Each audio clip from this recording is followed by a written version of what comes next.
So in this week's Torah portion, we ask one of those big questions: why do we sacrifice? Why all the sacrificial work? And this arises from the Olah, one of the sacrifices that we bring, the sort of day-to-day ones.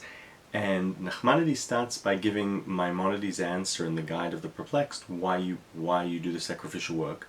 And his famous answer is because this is what the Egyptians and the Kastites and all those people that we lived amongst them, this is what they did.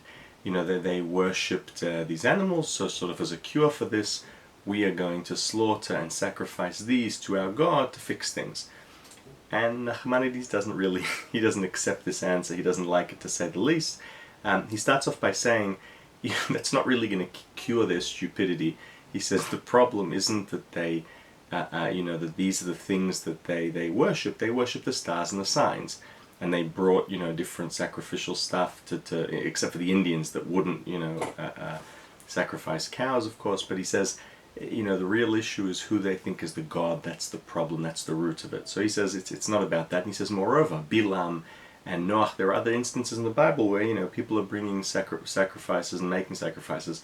So why, if we already have this common thing, why us doing it is it going to make any difference? And rather, he says, that there's a different answer that's more simple and makes sense. And it's beautiful because actually, I've seen that many different rabbis, including, say, the Rav Rafael Birdugo, have accepted this and embedded it in their own commentary. He says, there are three things that sort of take place whenever we do something. There is action, what we do, or there's thought, words, right? We articulate our thoughts, and then we act upon them. Three things. And Nachmanides says this is why you bring a sacrifice, because you want to atone for something, you want to be better, you want to do a good thing.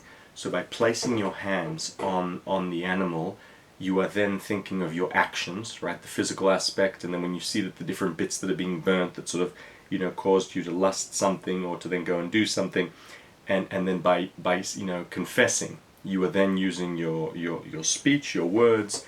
And of course, you're thinking about all of these things and how lucky you are that God is merciful, and that through this atonement you are then being atoned. And that in itself is he's saying psychologically, this simply makes sense. This is what they did. You could argue maybe today it'll be something else. And by the way, according to that logic, one could argue, it's interesting, what would Nachmanides think around the third temple? Because the idea here is some psychological, what is it going to look like? Because we know Maimonides' view. And those who don't, we can go and look. And then he ends by saying, but there's also the way of truth. And he adds something here, and he says, notice that the purpose of bringing a sacrifice is for the name of God. It's an act of mercy. And yet God's name, representing mercy, Elohim, doesn't appear during the sacrificial work. Rather, it's the Tetragrammaton, Yud-Ke Vav-Ke. Which, Elohim is the name that represents judgment. And so the idea is that we bring this to appease judgment, and therefore the name that appears all the time when we come and do sacrificial work is the Tetragrammaton, because that is mercy.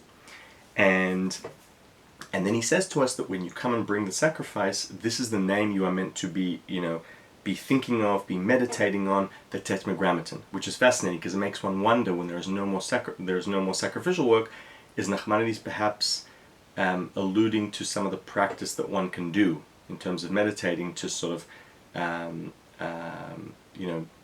work that comes instead of that. Anyway, thoughts on why we bring the sacrificial work. Shabbat Shalom.